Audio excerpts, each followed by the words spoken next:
Nos próximos capítulos da novela Agatha, Esmeralda e Marques chegam à festa do embaixador francês.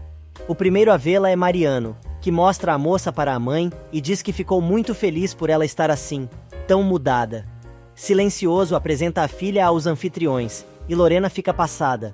Ela não acredita que a moça está refinada, e diz que esta fantasia chique não vai esconder quem ela realmente é. Mariano resolve elogiar a moça, dizendo que ela está muito linda. Fernando quer saber quem é, e descobre que ele é mais um dos Martínez Negrete. No outro canto da sala, Mônica diz que é muito chato ficar esperando para que comece a festa, pois precisam esperar a convidada de honra. Paulo se vira e dá de cara com Esmeralda. O embaixador chega e tira a mocinha para dançar, pois ela é a convidada de honra da festa. Furiosa, Lorena tenta de tudo para estragar o brilho da moça e diz a Paulo e Mônica que comecem a dançar, pois o baile já começou. Sem tirar os olhos da moça, ele então arrasta a noiva pelo salão até ficar bem perto de Esmeralda, que cumprimenta o rapaz com toda a educação. Paulo manda Mônica não dar bola, pois tem gente que não conhece seu lugar. Esmeralda se ofende e responde dizendo que achava que os dois eram pelo menos conhecidos. Paulo perde a razão e começa a ofender a moça. O embaixador manda o rapazinho baixar a bola, enquanto Mariano fica dando voltas no salão. Neste meio tempo, Mônica pede para ir embora, mas Lorena insiste que a família fique e diz que vai se encarregar de desmascarar Esmeralda na frente de todo mundo.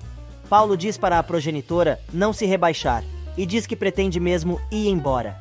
Mas a velha não se conforma e diz que quer avisar pelo menos a esposa do embaixador, que deve ter sido enganada. E enquanto Lorena vai procurar o marido para irem embora, Paulo comenta com a noiva: olha só no que ele a transformou. Numa mulher fria, calculista, este homem a fez a imagem e semelhança dele. Mônica insiste que a moça é amante do velhote. Paulo não se conforma. Do outro lado da cidade, Domênico continua pensando em Esmeralda. Lupe tenta conversar com o chefe, mas ele não tá muito afim de papo. E na festa, o clima está cada vez mais pesado. Agora Lorena comenta com Augusto sobre a convidada especial do embaixador e conta que é a Agatha. O advogado não acredita que a moça seja tão ousada. Porém, Lorena está disposta a colocar a moça em seu lugar e diz que não se importa se tiver que fazer um escândalo.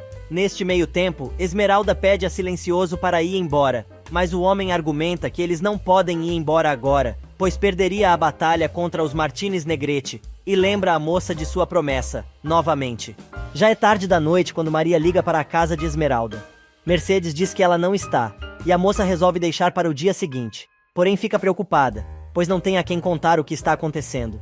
Segundos depois, Maria volta para casa e pega Rita em seu barraco. A mocinha conta que a louca saiu e ainda não voltou, o que não é normal para ela. Na verdade, Perla, agarrada a uma boneca, se esconde na porta da igreja, dizendo que a mulher má nunca mais vai voltar. Do outro lado da cidade, Lorena está tratando de colocar seu plano em prática. Como quem não quer nada, ela chega junto da embaixatriz e começa a despejar seu veneno. Lorena pergunta se a anfitriã conhece a moça que abriu o baile.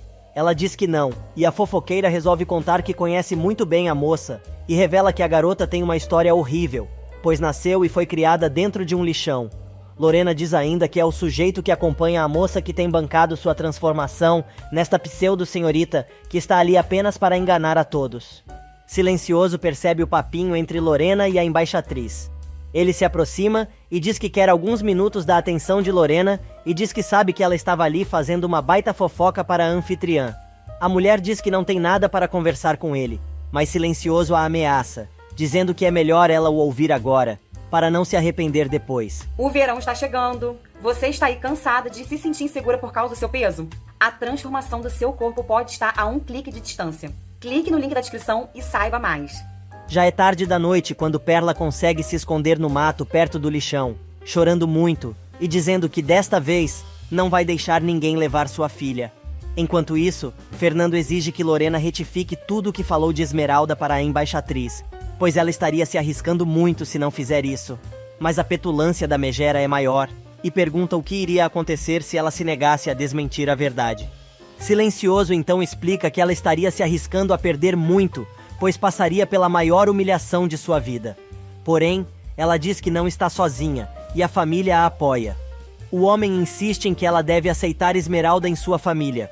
Lorena cai na gargalhada e diz que Esmeralda nunca vai conviver com os Martínez Negrete e ameaça Silencioso, dizendo para ele tomar cuidado para não voltar para a cadeia.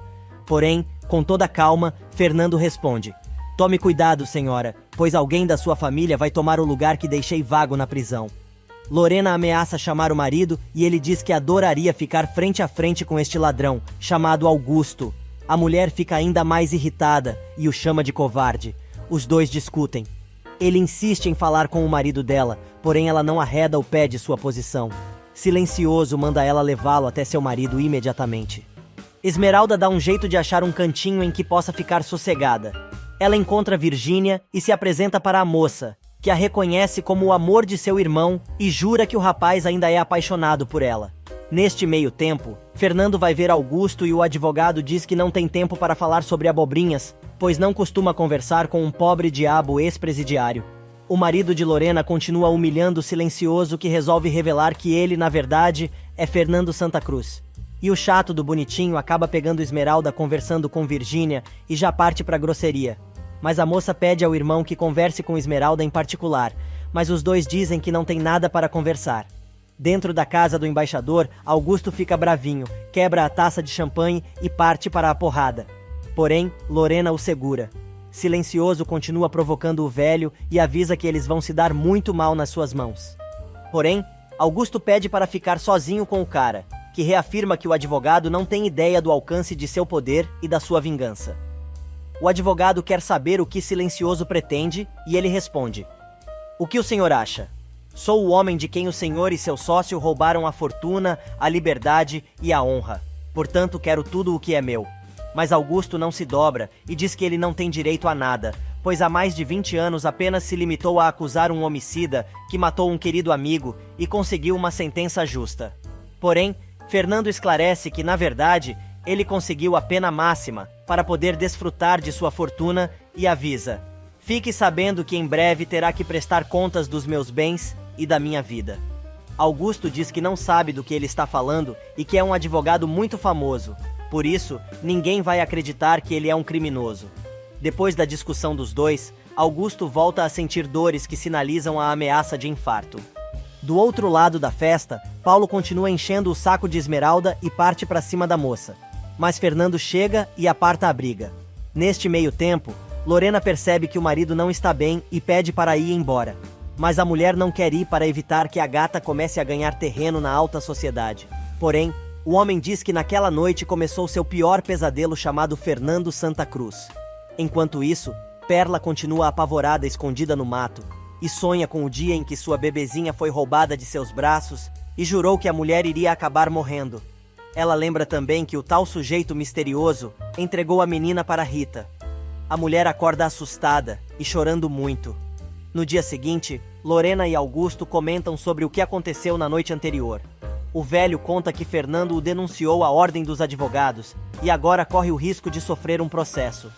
Na casa ao lado, Esmeralda fica sabendo que Silencioso denunciou o sogro e agora ele vai ter que devolver tudo o que lhe deve. Neste meio tempo, Augusto revela à esposa que realmente roubou tudo o que Fernando tinha, antes de mandá-lo para a cadeia.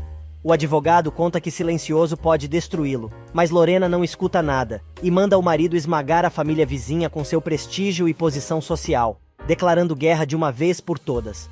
Do lado de fora da mansão, Paulo continua observando Fernando e Esmeralda e decide tentar reconquistar a moça. E durante o café da manhã, Mercedes avisa Esmeralda que Maria ligou na noite anterior, procurando por ela.